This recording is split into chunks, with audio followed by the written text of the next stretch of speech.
from the oldest city in the USA, St. Augustine Tonight, with our guest, journalist and author Andrew Nagorski, director of the Hispanic Film Festival Eugenio Maslowski, and musical guest guitarist Alberto Cebollero.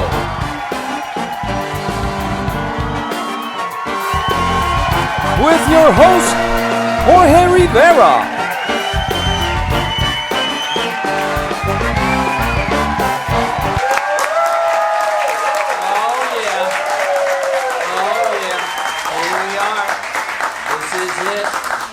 This is it. We're here at Garrett Brothers Home Decor. Look at the set. Beautiful.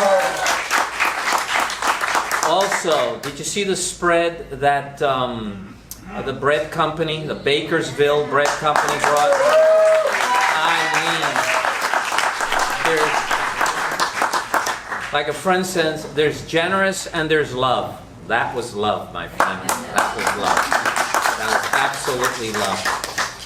Boy, boy, boy, what a week. What a crazy week it's been. I.M. Pei, the great Chinese-American architect, died. He was 102. Whoa. Maybe architecture is a way to live long, right? I don't know. But he was 102. As you know, he has the National Gallery of Art in Washington, D.C., for those who've been in Paris, the pyramids at the Louvre that are just beautiful. He first built the ones up, then he built the ones upside down. Those are great. Also, he has buildings all over the world. In Hong Kong, he has another incredible building. So I think it's great that when you pass away, you have this legacy all around the planet. Here are your buildings with so much love. He came from a well-to-do Chinese family, came to the States, became an American, and we're going to miss him. Another thing ended this week was the Game of Thrones. Anyone? Wow, that ending. There were some people who needed to call a psychotherapist after. No lie. There were psychotherapists on the line for people. It was just too much. They could not. I thought that was hilarious. And so that shows how people get wrapped up in this fantasy fiction, you know. The other thing in the news is that I'm sad that Game of Thrones is over because I loved it, but my other series, Brexit, has come back. The timing was unbelievable, and I was thinking I might make this call to Parliament that the dragon from Games of Thrones is unemployed. That would make Brexit really, really incredible. And you know, Theresa May, they're trying to get her out. I don't see her lasting the month of June. Also, the pound. People are bailing out of the pound. They're starting to sell out of the pound, which is terrible for Britain. And it seems that their steel industry is kind of over. And this week, they were talking of mass unemployment of the steel industry in Great Britain. So, you know, I always say, you dug that hole, go live in it, be happy. I'll call you later. Another thing in the news I found interesting was NASA has a mission for 2025 or 2024. It's a mission with women astronauts going to the moon. It is called, the name of the mission is Artemis, which is also known as the goddess Diana, the goddess of hunting, which I think she was the daughter of Apollo, who was called Mars. It gets very confusing. Families are like that. But that's the name of the mission, Artemis. And it'll be great to have. Now they're planning a base on the moon. And so it'd be funny what girls would do on the moon on Friday, drinking white wine and just having a blast. Huh? It'd be crazy. Another thing in the news, I think this isn't good news, but a bunch of scientists got together this week and said that Antarctica and Greenland are melting at a rate that is just breaking their hearts. They never thought it would melt this fast, which means everything that they predicted just comes closer to us. And they said, which is very interesting, that extreme weather is coming. And then it was 91 degrees the other day. It's supposed to be 100 degrees on Monday. The first hurricane before the season already formed, Andrea, and she dissipated. Thank you, God. And also, you had the Midwest is just getting battered by tornadoes all this week. Jefferson City just got clobbered last night, leaving dead and injured everywhere. And also, they got that big cyclone bomb of rain over them. So a lot of cities in Oklahoma are just flooding with houses underwater. It's a catastrophe. So we're getting what they told us we were getting. So let's see if we can make the best out of that. We don't have anyone underwater, but we have great guests. We have Andrew Nagorski, the author and journalist. We have the director of the Hispanic Culture Film Festival, Eugenio Maslowski. It seems like it's Polish night. I don't know what's going on here. And also, he's not Polish, but he's a great musician, Alberto Cebollero. And he's with us tonight. So, I'm going to leave you with Alberto Cebollero.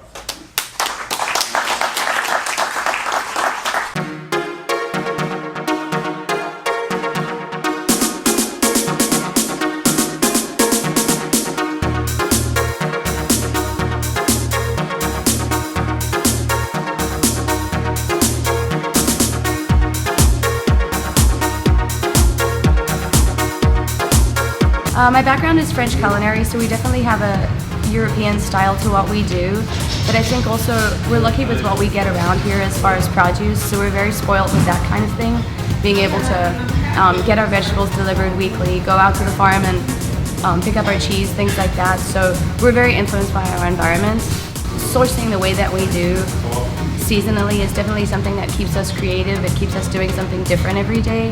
And especially now that we've started opening for dinner, it's really kind of going out there and meeting the guy at the dairy farm, meeting the guy that grows our cauliflower.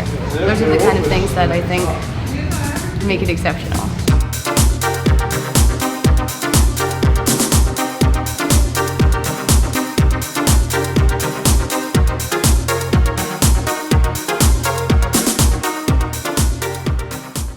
Lass mich mehr alleine tanzen.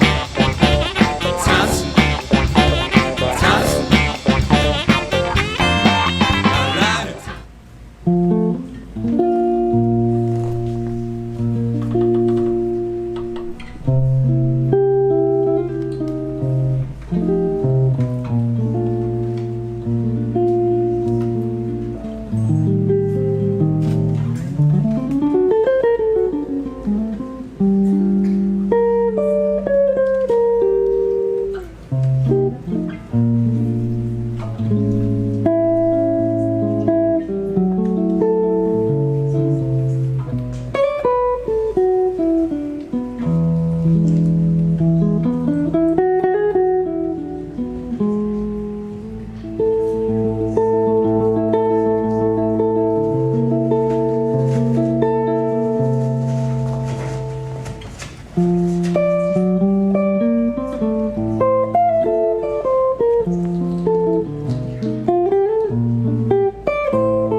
At St. Augustine Distillery, we're part of a new generation of American craft distillers. Family owned and operated, we are committed to making the best possible spirits using local agriculture. Our distillers make everything by hand, from mashing and blending to distilling and tasting each and every batch. We distill and bottle everything we sell, making sure that the spirits are just right before barreling and aging. Bottled by real people, we love showing our guests not only what we do, but why we do it. We're passionate about educating our guests to not only what goes into each bottle, but how to make the best possible cocktails. We love St. Augustine, and thanks to your purchases, we're able to give back to the community and help local organizations each and every day. Thank you for your support. Thank you for your support. Thank you for your support. St. Augustine Distillery, handmade with pride in the nation's oldest city. Lass mich mehr alleine tanzen. Tanzen. Tanzen. We're back, ladies and gentlemen.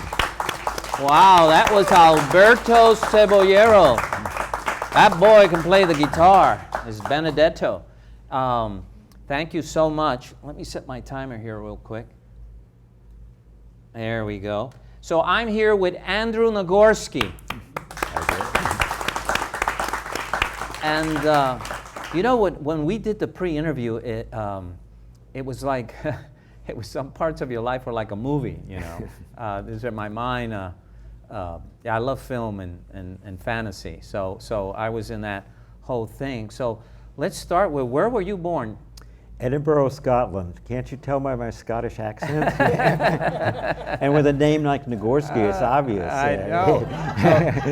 So how did you end up being born in Edinburgh? It's one of those quirks of last century's history. My parents grew up in Poland. They're both Polish. My father joined the Polish army, was called up in the Polish army just as World War II was breaking out. That was Hitler's first Hitler's first move was to crush Poland. My father was in the Polish army. They fought against the Germans. Unlike previous countries, they had not just given in. They fought, but in a month they were crushed. They were totally overwhelmed by the equipment and the size of the German army. And when the surrender happened, Polish soldiers like my dad were supposed to turn themselves in to POW camps, and he decided he was not going to do that, and he and a buddy decided to make a run for it, and eventually 26 of them were going mostly on foot, jumping trains. This is the part that really is a bit like movies. Across what was then the Hungarian border, then eventually into Yugoslavia, then eventually to France, where Polish units were regrouping. And then when France collapsed, when Germany took over France, these Polish units were evacuated by the British, just like in the movie Dunkirk, you saw those British troops being evacuated. So he gets there as Dunkirk here, and out of another port he heads out. And my mother, by the way, is trailing along with him. She's got a uniform on and pretending to be a soldier too. And they get to Britain, and then he ends up in a Polish unit, a paratrooper unit based in Scotland. And then after the war, he stays there for a couple of years. I'm born, and then eventually, when I'm a year old, we sail on the Queen Mary to the United States as political refugees. That is a movie, my brother. I mean, any screenplayers out there, please. So now you come to the States, and where did you guys basically? What did you make home? What place of the States? Well, New York more than any place. My parents landed in New York initially, but then my dad, who had also actually a little bit of a preview of what I did later, had been towards the end of the war a Polish army journalist, and then worked for an information society for the Polish authorities in exile, and he tried to get a job in journalism. He did the typical immigrant thing. He sold pots and pans. He tried to peddle whatever he could, but eventually he got a connection and he got a job at the Chattanooga Times on the copy desk. His English was still very bad. And that job did not last very long, but somebody took pity on him. And then he came back to New York. he and a friend started a little Eastern European news agency to report from behind what was then the Iron Curtain. Okay. And eventually he gets noticed by some people in the U.S. government, and he becomes a U.S. diplomat for about 10 years, and we bounce all around the world. Oh, wow. So my life as a kid was living in places like Cairo, Seoul, Paris. Oh, wow. By the way, I pity you. I know, it was terrible. By senior year in high school, we had our senior prom on the Eiffel Tower. It was tough. Oh my Lord. So now you come to the point where you go through school, your childhood is everywhere. You have this flair of living in so many places, knowing so many cultures. And you decide did you go into school to study journalism? No, I wasn't sure what I wanted to do. I knew I wanted to, I actually ended up as a history major, which relates to what I ended up doing more and I'm doing now. But I was always interested in journalism too, and I worked on the college newspaper, but I didn't study at the college. I went to Amherst College in Massachusetts, didn't even have a journalism department. Right. I was interested also in teaching. I taught high school for 3 years in the Boston area but I was looking around for jobs in journalism and was lucky enough to get what was something called a tryout at Newsweek magazine in those days, where they hired you for anywhere from 2 weeks to 6 months. Say at the end of any week they could say, you're hired, you're really hired. Or don't come back next week. They kept me hanging. Nice meeting you. Yeah, they kept me hanging till the last week of the 6 months before they fired. But it worked out great because that allowed turned me into how many years? over 30 years at Newsweek, and about 20 of those abroad. Wow. Yeah. Because the competitors were Time, U.S. News and World Report. Those were the three big ones I would read. Yes. You know, I didn't pay for it. I'd just go in a doctor's office and sit down for a while. You were part of the problem. And then just move on to another doctor who probably had popular science or something like that. Right. But now, when you were abroad, where did they put you? I started out, I always expected to go to Europe because my background, I grew up speaking Polish, I studied French, and so my first assignment, of course, was Hong Kong.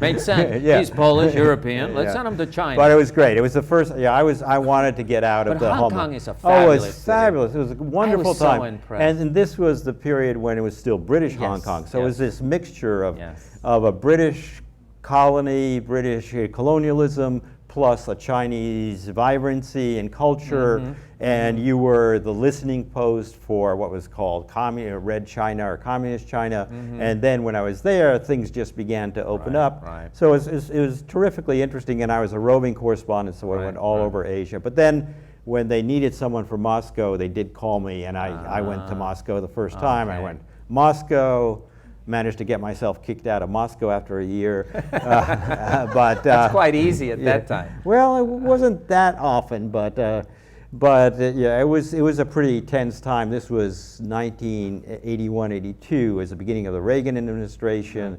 Or a lot of U.S. Russian, Soviet tensions. And they clearly did not like where I was going, the people I was meeting, the stories I was writing, and they dropped several subtle hints like following me very overtly, puncturing my tires, intimidating my sources, and eventually when I didn't get those hints, they kicked me out.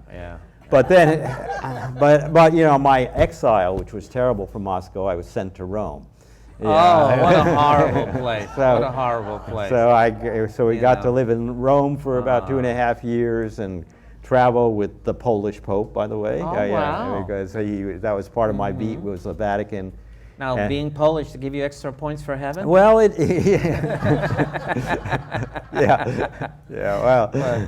it did help because this Pope, John Paul, was an amazing man in many ways, but linguistically he was amazing. Really? He spoke so many languages, or at least parts of languages, and when we would go on these papal planes, they were chartered Alitalia planes, and we go to long trips, say to Central America or someplace. On the way back, basically the front of the plane was the Pope, the top Vatican officials, and the rest of the plane was the Vatican press corps. And he didn't give formal press conferences, but he would wander out to the back of the plane and and everybody would get to ask one question. And this being a very international press corps, he usually asked the question, the questions were thrown at him in various languages. Wow. He almost always answered in the language the question was asked in. Oh, wow. So when I asked him a question in Polish, I felt I got a couple of brownie points, and he could relax. That's funny. Now you're retired, sort of. Sort of. And so you became an author. Now, another point is you're very loved in Poland. You've gotten so many awards from the Polish, the Lech Walesa Award, and some other ones for so. Well, I was lucky enough to be in and out of Poland in the 80s and the 90s when that solidarity movement really took off, Lech Walesa, and really got to know the people who were behind that movement, and reported on it. And then the fall of communism, '89, the post, and then we lived in Warsaw in the early '90s, watched the transition. So yeah, all of these things got my interest. I actually began writing books, at first journalistic books, because there was always, no matter how much you wrote in the magazine, you always felt there was more to say. Exactly. But then more and more, I was also in Germany twice, and each time the subject of World War II, the rise of Hitler, the aftermath, it kept coming back. And at first I wasn't really planning to write books on it, but the more I got into it, I realized no matter how many books have been written, there are always incredible stories that haven't been told. And so now my last 4 books really have been about that period. And this is his latest book. It's called The Year Germany Lost the War, 1941. And it's basically covering all the errors that Hitler made, which basically secured his doom for the end of the war. And I think it got great. It's gotten great reviews, and so many of those people that, like Schuster and all these people who review books, it's gotten lots of stars because. Now you've written. What other books have you written? I've written a book. I wrote. My very first book was about getting kicked out of the Soviet Union, which was called Reluctant Farewell. And then I did one about the changes in Central Europe called The Birth of Freedom. Then I wrote one novel about Vienna. Last Stop Vienna, Yes. and it's actually about the early days of the Hitler movement and my imagining how things might have turned out differently. Because one of the topics that I find so interesting, we looked at history and we think, oh, all of this had to happen this way. You learned it in school and it all seems inevitable. It wasn't. There are individual decisions, there are accidents, there are all sorts of crazy things that happened that changed the course of history. Right. And that's why, then I wrote a book about Americans in Germany in the 20s and the 30s. It's called Hitlerland. Because that's Hitlerland, yes, I which saw that. some of the Americans their correspondents began talking among themselves about this country where everything was dominated by Hitler. Well, people forget that Hitler was on Time magazine in a positive light. Man of the Year, Man of the Year. Man of the Year. And then I wrote something called The Nazi Hunters, about the people who went after the war criminals from the end of the war to the present. But this book, 1941, the year Germany lost the war, I really began to realize that was the pivotal moment. That year, you look at the beginning of the year, and Germany, Hitler's armies had taken over basically all of Europe. France had just fallen, Belgium, Norway. Of course, he had conquered Poland before, dismembered Czechoslovakia, taken Austria. Barbarossa. And then, in 41, he then, instead of sort of consolidating, he keeps upping the ante. He's like this. Like Napoleon, he takes a second front. And he's like a compulsive gambler. He said, okay, things are going wrong a little bit here, I'll up the ante here. And so when he expected Britain to surrender, or at least cut a deal which would be on his term. When Churchill would not do that, and he eventually turns against the Soviet Union, attacks, and it turns into a disaster. But it's also the year when Churchill and Roosevelt are getting closer and closer together, and it ends with Pearl Harbor. America gets into the war despite the isolationist movement. And all sorts of other things happen in this year, including horrible things, like really the full beginning of the Holocaust. Yes. because extermination camps Yeah, and all well, that. the camps were just beginning, but the first part of the Holocaust, what was called the Shoah, which is the Hebrew term for Holocaust of the bullets. They sent in these special killing squads into the Soviet Union, and they would just take all the Jews from a village or a town, plus some Roma and others, and shoot them Exterminate one after the other. And it was just horrific. And then they began to look for quote unquote solution. more efficient means of killing. Yeah. So, do you have any favorites of the books you've written? Is there one that keeps coming back to your heart? You know, it's a little bit like children. You I was know. gonna say, your favorite child. Yeah, I mean, You could tell us. each book You is tell 'em. different. Uh-huh. But you know, I found, I mean, this book I found really interesting to get try to get into the head of someone, especially like Hitler, who you think it just seems irrational what he did, Right. but there's this perverse inner logic and how he rationalized it. About how long does it take you to write a book like this? There's a lot of research. Oh you yeah, have to do yeah. for The something big like part before I even start writing, Right. I've usually had about 1.5 years of research. Wow. So from start to finish, from when I get an idea, really have a pretty good idea that my editor, who's a wonderful editor at Simon & Schuster, is is receptive, and it will take from really start to really finish on average about 3 years. Oh, wow, wow. Yeah. Well, I thank you so much. Yeah. When I met you, I found you so interesting, and I guess they find you just as interesting.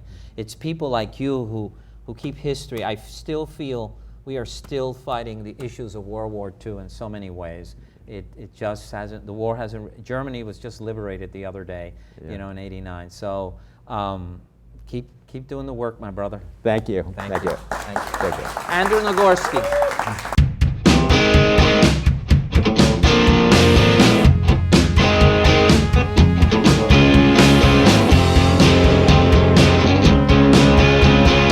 We opened up last year in January.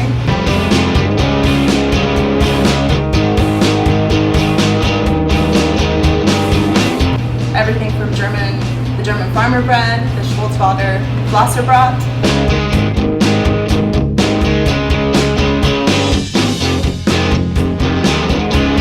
We have Jewish roots as well on my mother's side. So we do challah every Friday. That's available.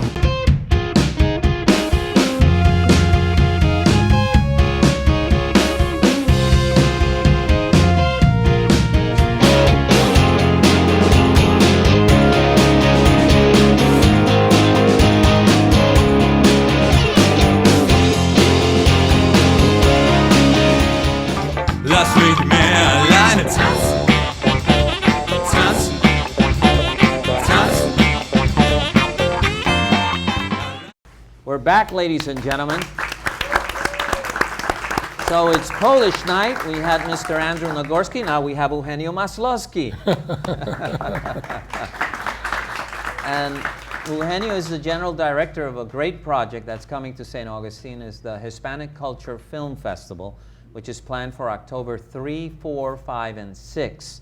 And so I wanted him on the show to talk about this project, but let's talk a little bit about you. You're originally from where? Well, I don't know, because actually there is a big mix in the family. I was born in Venezuela, Okay. but my grandfather from the side of my mother was from St. Petersburg. My grandmother was St. from Petersburg, Russia. in Russia. Yes, not on the West Coast. my grandmother was from Kiev, Okay. and then the side of my father was all from Poland. Okay. And after the war, everybody run after Mr. Hitler destroyed Europe. Everybody run to Latin America and America and Canada. Right. And the people was just jumping on a boat and getting wherever they would be able to be. And there were a received. lot of people who had survived World War I and figured they were not going to rebuild this second time. That's First correct. time was. So that was the reason I was born in Venezuela. Where in Venezuela? In Caracas. Okay, the capital city. And then I had a brother and a sister that stayed in Poland because my father, when he left, he escaped from a concentration camp. Okay. And it was a very difficult time during the Cold War, and and all that for somebody to get back to pick up the family. So he remarried in Venezuela, and then I had another brother. And now the three of them are gone, so the next one in the line is me. So,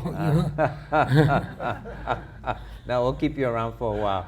So now in Venezuela, when you think of your childhood in Venezuela and Latin America, was it a good childhood? Venezuela used to be one of the most beautiful countries in the world. The 50s, the 60s, the 70s, the 80s, the 90s were really gorgeous. It was the time where you were able to live off the freedom that we live today in the United States. You were able to mix with different cultures. A lot of immigrants were there. Right. So this is one of the reasons why I think that the immigration really enriches the different countries. And Venezuela was a paradise. Right. Besides that, you know, the climate, all the food, the scenery, the landscaping, everything. So it was a great country, and it was perfectly destroyed. Yes. There is another Hitler Yes. during the last 20 years between Chavez and Maduro that have been able to destroy. Yeah, and it's interesting you say that because I was talking with friends, people want to stay in their countries. People don't want to leave their countries. And so you never really found communities of Venezuelans because they were happy where they were. Now you have Venezuelans. They're running from a collapsed system. No, it is Same as Colombians, you know. It is interesting that Civil War. In the 90s, at the beginning of the 90s, I got an offer from a company in Houston to move to Houston to live. I said, "Are you crazy? I'm very happy in Venezuela." Right. So I said no, I rejected that job. So later on, to get all my visa and all the paperwork, it was difficult because it was already on my own. Right. And I was an international guy because I also used to live in the Soviet Union. I came after they kicked him out. He's the replacement, Andrew. after they kicked Andrew out in 1982, I came there in 1983. Okay. But I was not working for a news company. I was working for a chemical company, which I don't want to mention because nobody likes it today. A company like Monsanto. Oh yeah. People go, ooh, Monsanto. But on that time, it was a good Monsanto. It was the aspirin and the aspartame. It was a good chemical company. All right, and so. You stayed in your, and so when did you leave that post in the Soviet Union? Well, I went there in 1983, and then in 1986, when Chernobyl occurred, I remember I came to my house and I spoke to my wife and to my kids. My kids were very little yet. And I said, I really don't know what it is. I really don't know if this is good, is bad, is dangerous, it's not dangerous.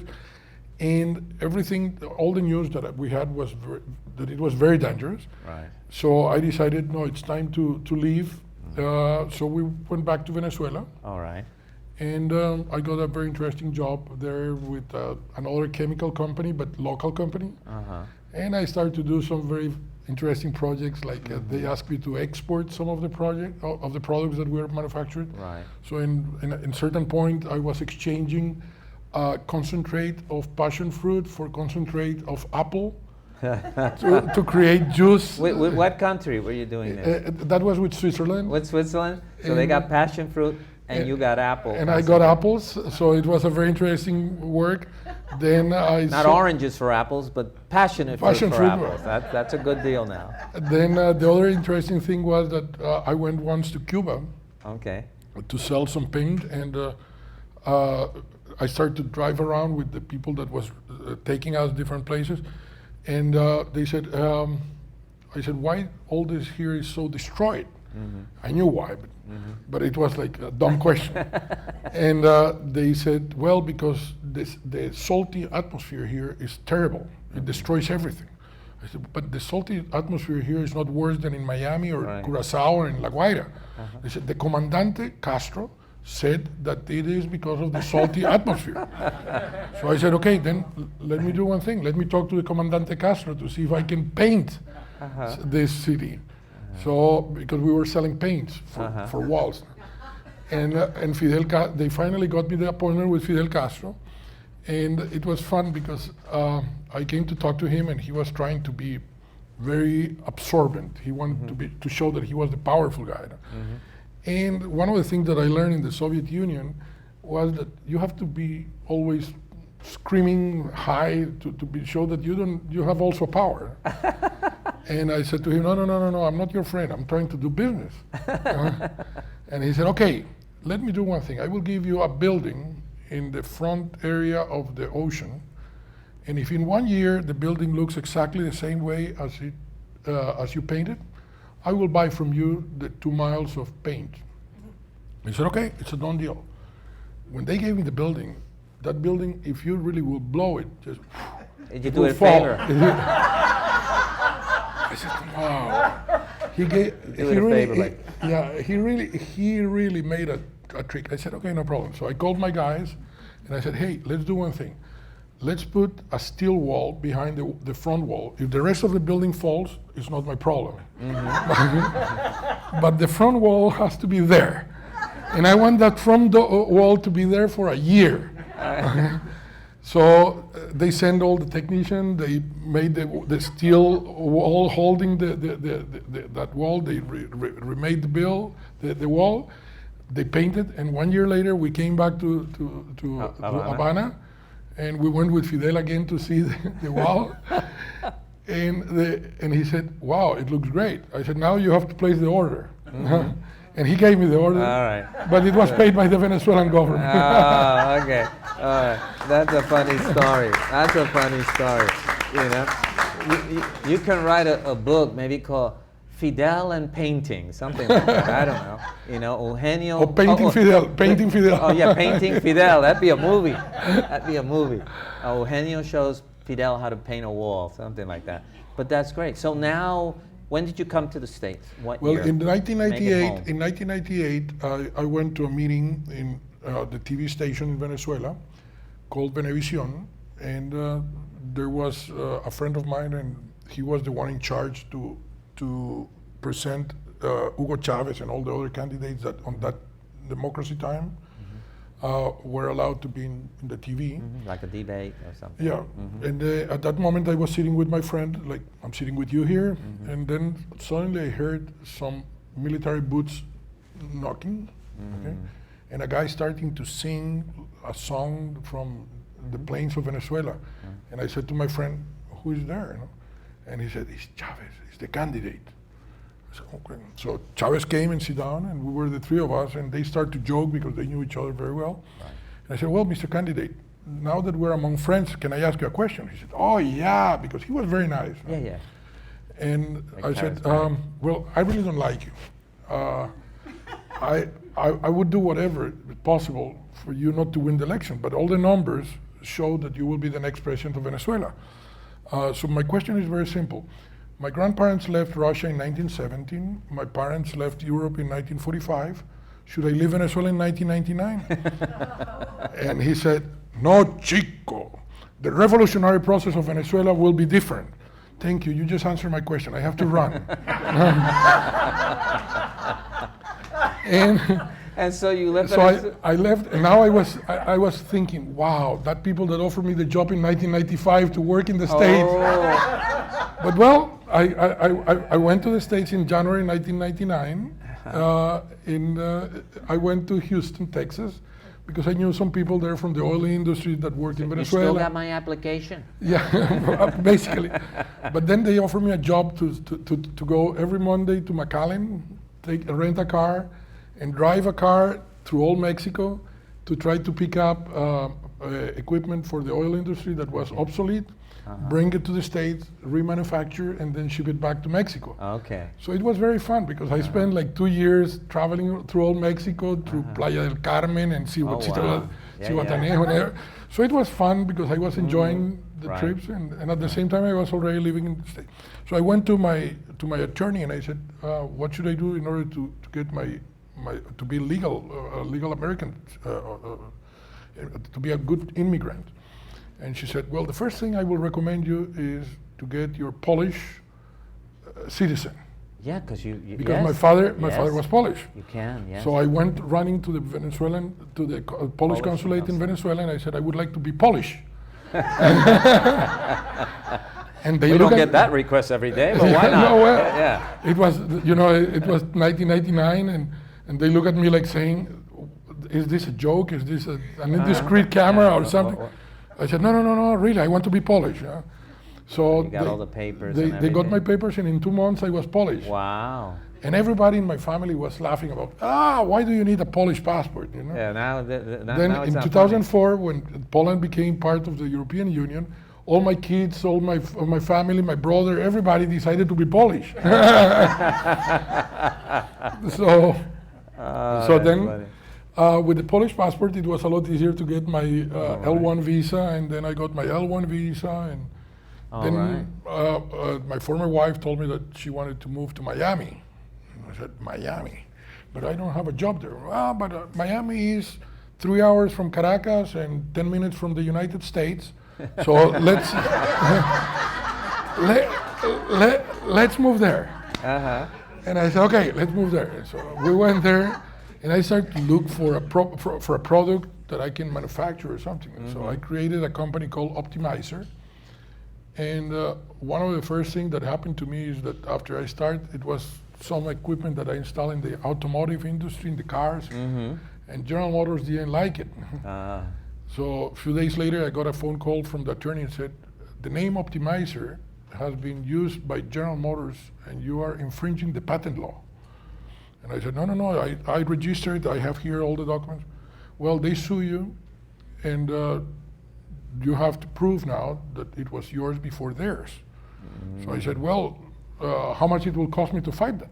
They said, like $1 million. I said, well, let's give them the name and everything.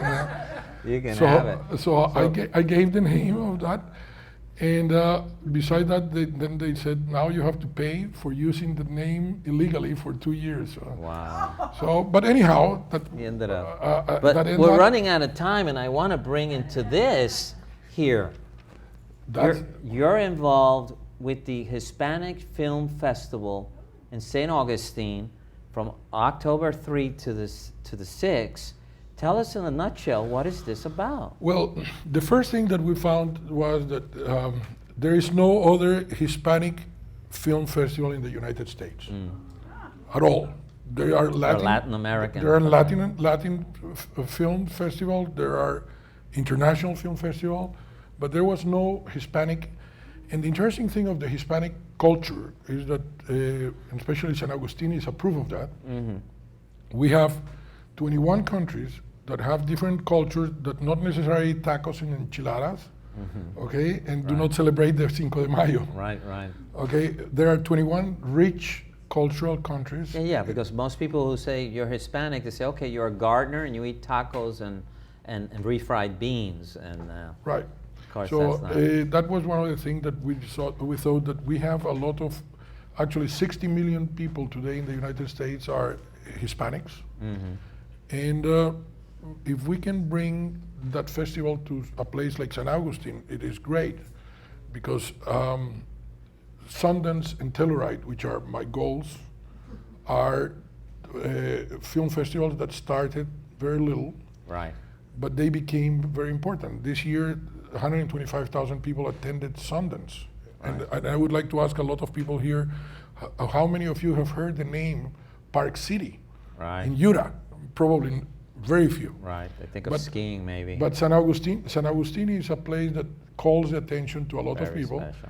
And the idea is that we want to use this film festival as the platform to be the Hispanic film festival for the film industry, for the Hispanic film industry, to get into the United States. So we're going to be at the Corazon. You're going to be at the Corazon. Yes, I think with Carla, Carla's over there. Big smile on her face. And then we have great people working. Like there is a guy called Jorge Rivera. Yes, I am helping with the Hispanic Film Festival. Carolyn Smith is Yeah, bringing Carolyn a lot. Smith Is with the bringing a film lot festival. of good experience in organizing film festivals, because she has been in Tallahassee. She has been here with the St. Augustine Film Festival. So the idea is that we created a team to make this a real professional film festival. All right. We We're- might have a guest. We're not announcing yet, but he's big. If he comes through, we'll know at the end of the month. We've run out of time, so all I can really say for all of you, please go to HCFF FF.online. And you would go to our website and you'll see everything, the people behind it. And as we get more information of the films that are being submitted, that are going to come, there are going to be activities and lots of things of the Hispanic world. And Spain is Spain, very important. Yes, Spain has stepped in to say, we want to be the sponsors of this first one. So España, la madre España, as we call her in Puerto Rico. So every year we will have one country that will be the guest country. Right. So the idea is to bring also some of their music, their food, So the concept is to make a real week which will be an experience. And it's a time where St. Augustine is low on tourism. So this would bring people from Miami, from Orlando, from Tampa. You know, because we have our peaks like all cities do. And we don't have winter like up north where everything shuts down. But, you know, it's a way to bring people. And it'll be great. We're thinking of tango and salsa and flamenco and lots of things. So as we get closer to October, if you follow us on the website, you will know what's going on. And I want to thank you again, my friend. It was a pleasure. Thank you very much. We'll be back after these messages. My name's Theo Garrett. I'm the owner of Garrett Brothers.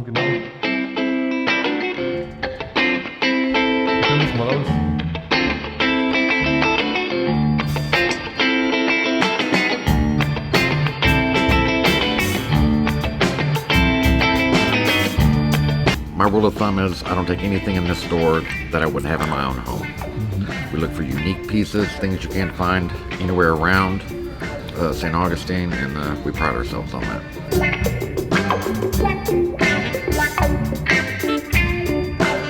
We have more than furniture. We have 1967 Vespa. We have anything that you can think of that would be fun and exciting. You're going to find it here. Sculptures, art pieces. We have a wonderful selection of art. I hear it's like a museum. That's the most common comment that I hear. Love for you to come and see me here, and we'll make you happy.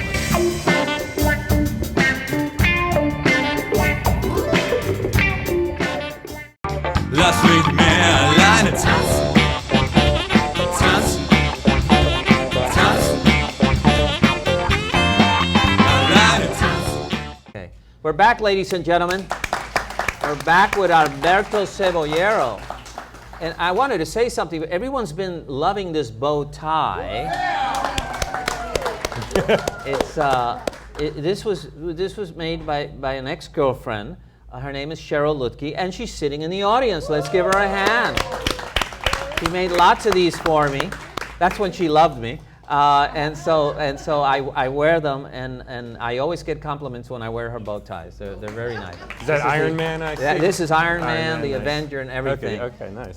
So I'll get you one day, so you'll be a real cool musician.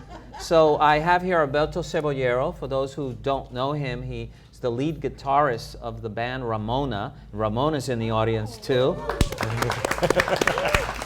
This is also her hubby. She steals these lead guitarists when she can. And so he also has a solo career, and he's also been now endorsed, or is a spokesman of Benedetto Guitars, which are handmade guitars. They are the guitars that musicians, and he is lucky enough to be the spokesman. And so they gave him a very nice guitar, and he can play that thing. Thank you. So let's get to know you a little bit. So you were born where? Camden, New Jersey. Camden, New Jersey. Hey, the New Jersey crowd is coming out there. Right. Giants, let's go Giants. Well, if you live on the other side, you're Philly. Well, in Camden, you're a Philly fan. You're, Philly, because you're south. The Eagles, the 76ers, all that. Yep. Yeah. So now, you did you stay in Camden growing up?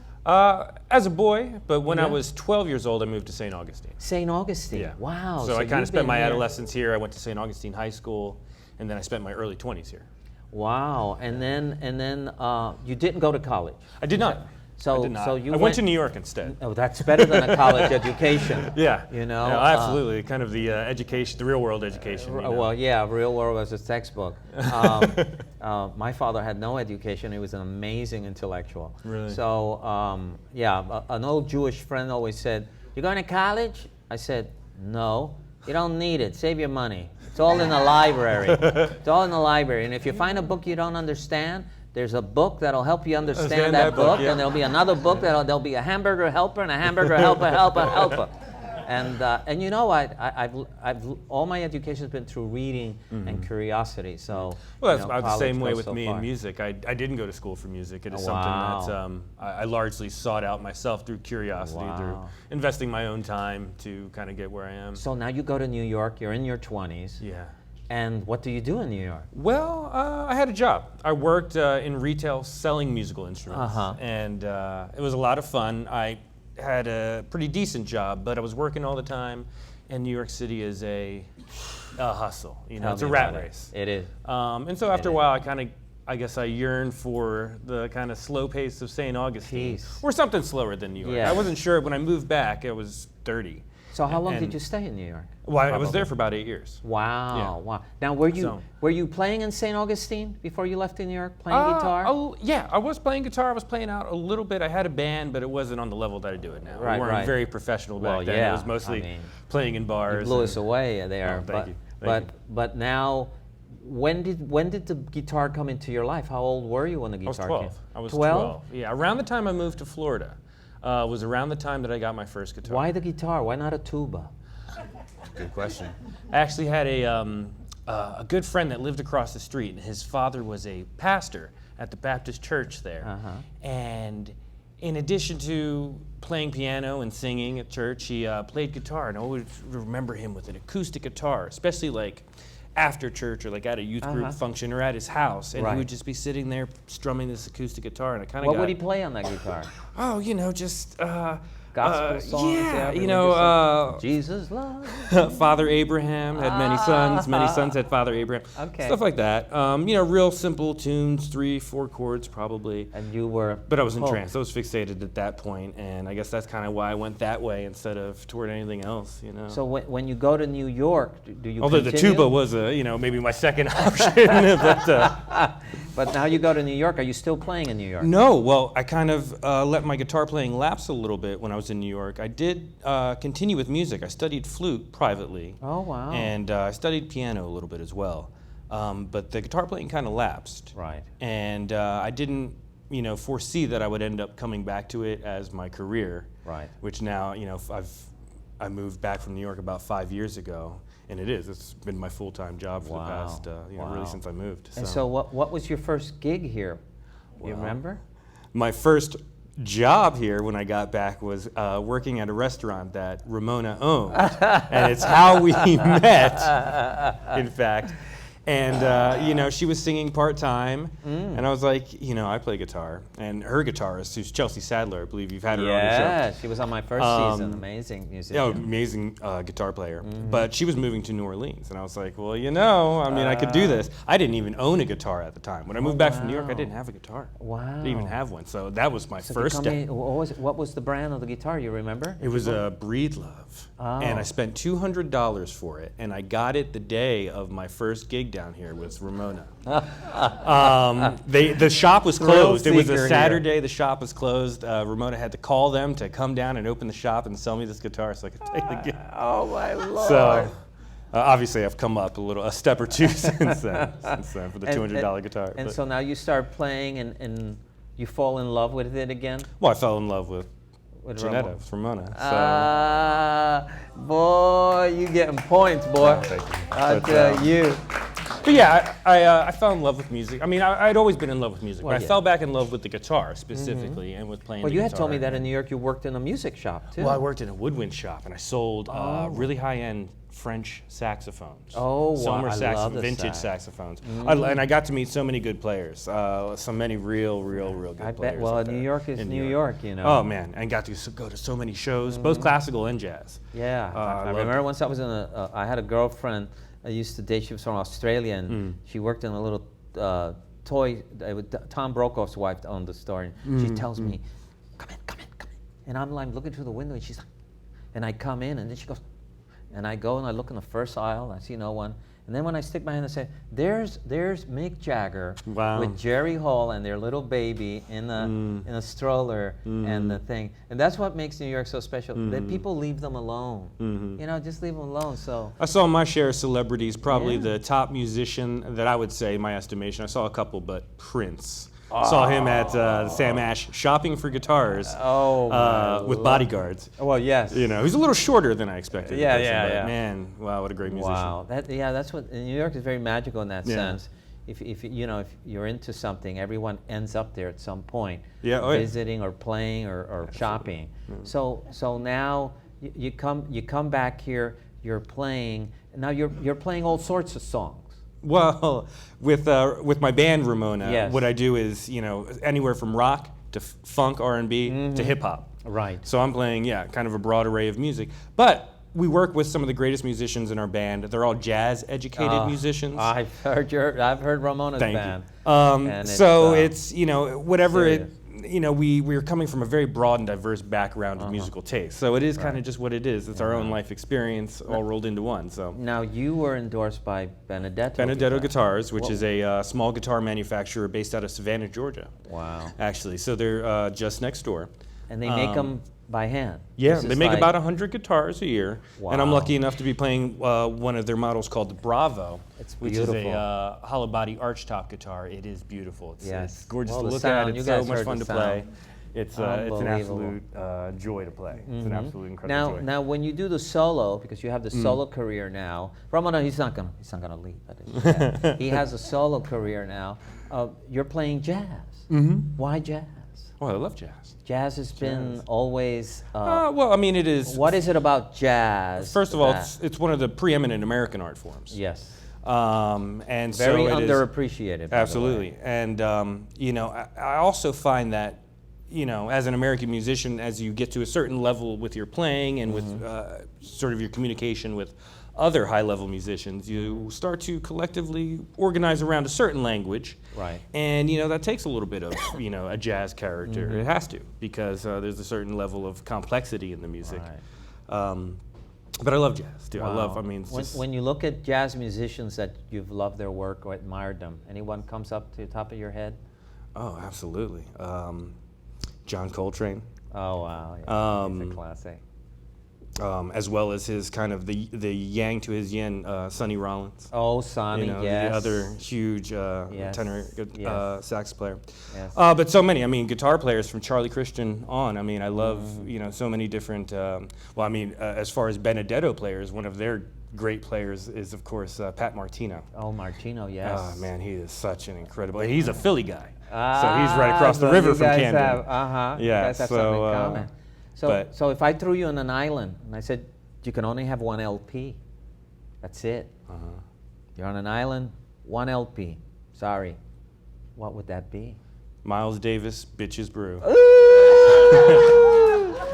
You went, oh, wow. Yeah, That yeah. is. Excuse my yes. language, I'm sorry. It wasn't you, it was Miles. You know, that is, yeah, Miles. You know, And there are so many great players on that album, too. there's now a church for Coltrane Oh, I know. Oh, in absolutely. New York. I Well, was his music and was they have so- services that go on for hours, His- and it's all about Coltrane and his music. It's His- a church. His music is almost like a non-denominational service when Yes, you're listening to yes, it. It is so yes. spiritually inflected Yes. that, I mean, you kind of just let your mind, Yes. you know, kind of enter a sacred space. with Yes, it, and in for his sure. private life, he dabbled in so many philosophies, from Yeah. Hinduism to Islam to Judaism to and Yeah. Buddhism. I mean, so yeah, he became very spiritual once he came out of the dark ages of the heroin and all that. Yeah. He just opened up incredibly.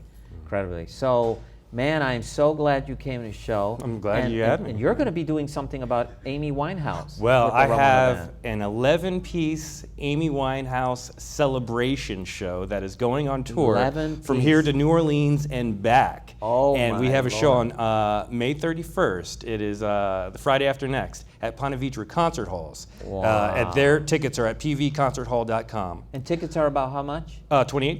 That's nothing. It's an That's 11-piece spectacular band, and Amy it's a Winehouse. deep dive into the music and lyrics of Amy Winehouse as well as her influences. Oh, wow. And I mean, there's Wow. backup singers. and Let's the horn give that a section. hand, It's man. great, so thank That you. is awesome. Thank you. That is awesome. So, man, I am so glad you made it a show. I remember I tried to get you on in your schedule, but then someone had to pull out the last minute, and I thought of you. Oh, I hope he can make it. Oh, no, and then thank you you said, for having me. I do have that date open, so I'm so happy you're here. And would you play something for us? I've been dreaming of it. Oh, we're going to be back with Mr. Cebollero, which means Onion Man. The Onion Man Band. I'd love that. All right, my brother. Thank you. Thank you. At Martinez & Associates, we can help you with many things. Number one is income for life throughout your retirement, which is very important. Number two would be Medicare choices, which are very confusing. Number three is a legacy for your loved ones. And finally, keeping you independent throughout retirement. My name is Tuli Martinez.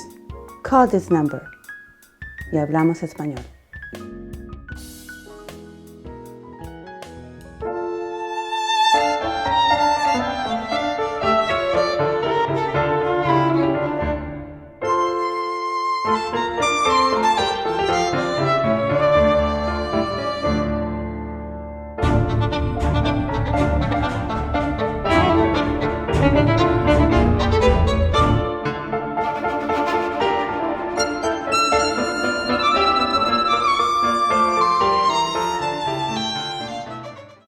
Lass mich mehr alleine tanzen.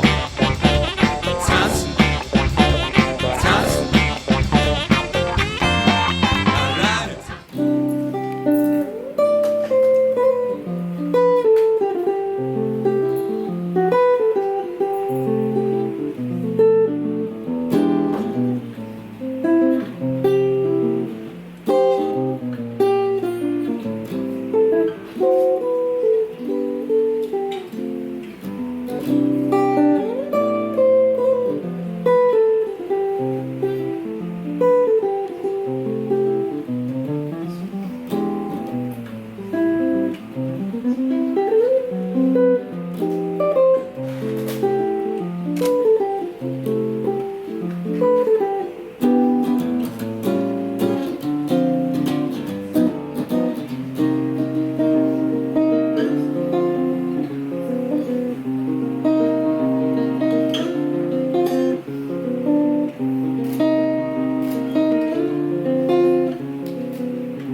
Thank you, my brother. Thank you for all of you who came to the show. Tommy Bledsoe is really watching you. Yeah, he's in the audience. Yeah, he's in the audience.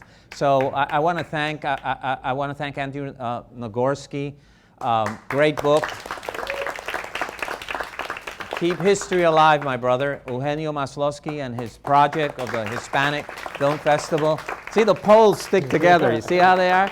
And then I want to thank this genius right here with this beautiful instrument. I got to touch it, and he's gonna play another song for us. And I want to thank you all again, and of course, Bakersville Bread Company, who just we're in love. Thank you so much. And we'll see you again. Next week is our last show. But we will endure, and it'll be another wonderful show like this one. Thank you again, everybody.